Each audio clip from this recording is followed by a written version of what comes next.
नमस्कार बच्चों, आज की इस वीडियो में हम कक्षा 12 के विद्यार्थियों ने समाजशास्त्र के जितने भी इंपॉर्टेंट क्वेश्चन हैं बहुविकल्पी अतुल्य सब बताएंगे। आइए देखते हैं बच्चों। पहला क्वेश्चन, समुदाय से आप क्या समझते हैं। बहुत सरल क्वेश्चन, ऐसे क्वेश्चन आ जाए चाहे दीर्घ उत्तरी चाहे लघु उत्तरी में, तो समुदाय यानी काफ़ी। देखो बच्चों, व्यक्तियों का ऐसा समूह जिसमें परस्पर मिलकर रहने की भावना होती है और जो परस्पर सहयोग द्वारा अपने अधिकारों का उपयोग करता है, समुदाय कहलाता है। जो आपस में बच्चों मिलकर रहते हैं ना, समुदाय बनाकर इकट्ठा होकर, वही समुदाय है, समुदाय कहलाता है। अगला क्वेश्चन है, राष्ट्रीय पहचान के प्रतीक राष्ट्रवाद की प्रेरणा है, व्याख्या कीजिए। राष्ट्रीय पहचान के प्रतीक राष्ट्रवाद की व्याख्या कीजिए। ये बच्चों कई वर्षों से पूछा जा रहा है परीक्षाओं में। आइए देखो उत्तर देखेंगे। राष्ट्रीय पहचान के प्रतीक जैसे झंडा, राष्ट्रगान, राष्ट्रगीत, राष्ट्रीय पशु पक्षी आदि के द्वारा किसी भी देश के निवासियों में राष्ट्रवाद की भावना को सादृढ़ किया जाता है। अगला क्वेश्चन देखेंगे हम लोग। देखो कुछ बहुविकल्पी क्वेश्चन है। राष्ट्रीय एकीकरण में बाधक तत्व कौन से हैं। संप्रदायवाद, महिलाओं में जागरूकता, विकसित संचार व्यवस्था, सामाजिक सद्भाव। तो बच्चों इसका सही जवाब हो जाएगा ए, हो जाएगा संप्रदायवाद हो जाएगा। राष्ट्रवाद का जन्म किसके परिणाम स्वरूप हुआ। राष्ट्रवाद का जन्म जो है किसके परिणाम स्वरूप हुआ है बच्चों, उपनिवेशवाद के परिणाम स्वरूप हुआ। उपनिवेश को मध्य वर्ग ने किन मान्यताओं के आधार पर चुनौती दी है, तो इसका सही जवाब बच्चों सी हो जाएगा पाश्चात्य शिक्षा। अब हम लोग दीर्घ उत्तरीय प्रश्न लेंगे बच्चों, जो 8 अंक आपको मिलेगा। देखो एक इंपॉर्टेंस क्वेश्चन है, जनसांख्यिकी संक्रमण के सिद्धांत का वर्णन कीजिए। जनसांख्यिकी संक्रमण क्या है बच्चों, इस सिद्धांत का वर्णन कीजिए। तो आइए इसका उत्तर देखेंगे। देखो, जनसांख्यिकी संक्रमण का सिद्धांत यह बताता है कि जनसंख्या वृद्धि आर्थिक विकास के सभी समग्र स्तरों से जुड़ी होती है तथा प्रत्येक समाज विकास से संबंधित जनसंख्या वृद्धि के एक निश्चित स्वरूप का जो है अनुसरण करता है। जनसंख्या वृद्धि के 3 बुनियादी चरण हैं। कौन कौन बच्चों, पहला है प्रथम चरण, है डालेंगे हम लोग प्रथम चरण। देखो इस चरण में जन्म दर एवं मृत्यु दर उच्च होती है। प्रथम चरण में क्या होता है, इस चरण में जन्म दर एवं मृत्यु दर उच्च होती है क्योंकि इसमें स्वास्थ्य तथा चिकित्सा सुविधाएं उपलब्ध नहीं हो पाती है कि नहीं। लोगों के आय के स्रोत कम होते हैं क्योंकि वे अशिक्षित होते हैं। ये अल्पविकसित देश होते हैं जैसे अफ्रीका, जैसे बच्चों अफ्रीका। द्वितीय चरण में देखें हम लोग, बहुत इंपॉर्टेंस है बच्चों। इस चरण में जन्म दर ऊंची एवं मृत्यु दर निम्न होती है। यानी बच्चों इस चरण में जन्म दर ऊंची होती है और जो मृत्यु दर होती है निम्न होती है। इस कारण से जनसंख्या विस्फोट की स्थिति बनी रहती है। ऐसे समाज में निरक्षरता तथा अज्ञानता पाई जाती है। पुरुषवादी समाज में बालकों को प्राथमिकता दी जाती है। इसमें जनसांख्यिकी लाभांश की प्राप्ति होती है क्योंकि आकारशील जनसंख्या की तुलना में कार्यशील जनसंख्या में काफ़ी जो है वृद्धि होती है।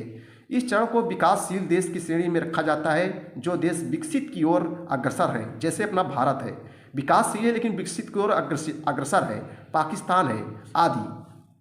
तृतीय चरण देखें बच्चों हम लोग, इस चरण में जन्म दर एवं मृत्यु दर निम्न होती है।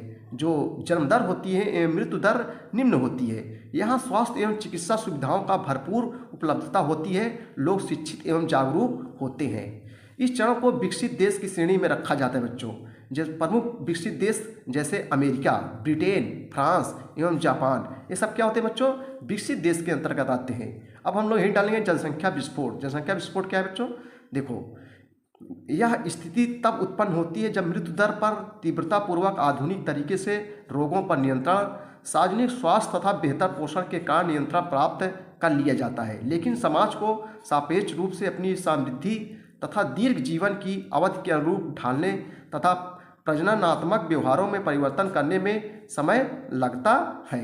तो बच्चों ये था जो है दीर्घ उत्तरीय प्रश्न। आइए बच्चों कुछ बहुविकल्पी क्वेश्चन हम लोग देख लेते हैं। जब एक व्यक्ति का दूसरे व्यक्ति के साथ विधिक संबंध स्थापित होता है तो उसे क्या कहते हैं। जब एक व्यक्ति का बच्चों दूसरे व्यक्ति के साथ विधिक संबंध स्थापित होता है तो उसे हम लोग क्या कहते हैं, तो बच्चों उसे जो है क्या कहा जाता है, नातेदारी। क्या कहा जाता है, नातेदारी कहा जाता है। समझ गए होंगे आप लोग। अगला क्वेश्चन है, family kinship and marriage among Muslim in India के लेखक कौन है। कौन है बच्चों, इम्तियाज अहमद, अकरम रिजवी, असलम अहमद, असद रिजवी। इसका सही जवाब हो जाएगा Imtiaz Ahmad. Family kinship and marriage among Muslim India के लेखक इम्तियाज अहमद है। अगला क्वेश्चन है, संयुक्त परिवार पर औद्योगिकरण एवं नगरीकरण के प्रभाव का अध्ययन किसने किया।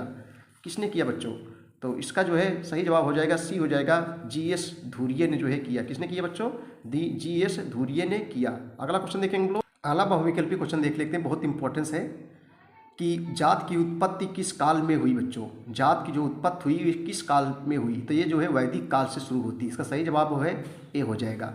अगला क्वेश्चन देखेंगे, ये बच्चों बी हो जाएगा उत्तर वैदिक काल से। जात की उत्पत्ति जो है उत्तर वैदिक काल से शुरू होती है। जात का निर्धारण होता है, जात का निर्धारण कैसे होता है? जन्म द्वारा, व्यवसाय द्वारा, कर्म द्वारा, जीवन शैली द्वारा। तो बच्चों जात का जो निर्धारण होता है ये जो है जन्म द्वारा होता है। किससे बच्चों? जन्म द्वारा होता है। इसका सही जवाब ए हो जाएगा।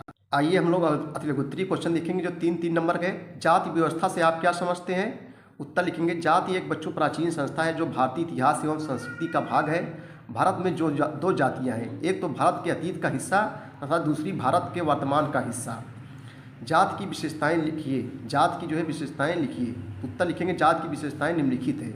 नंबर 1, जाति जन्म से निर्धारित होती है तथा इसमें चुनाव का विषय नहीं होता है। जाति। नंबर 2, जात समूह सजाति होते हैं अर्थात विवाह समूह के सदस्यों में ही हो सकता है। जातियों में परस्पर उपविभाजन भी पाया जाता है अर्थात जातियों में उपजातियाँ भी होती हैं। वर्ण। वर्ण का जो है शाब्दिक अर्थ क्या है बच्चों? अगला क्वेश्चन देखेंगे। देखो, वर्ण का शाब्दिक अर्थ रंग है जिसमें समाज की जो है ब्राह्मण, क्षत्रिय, वैश्य और शूद्र 4 श्रेणियाँ हैं। इन चारों श्रेणियों के विभाजन को जो है वर्ण कहा जाता है।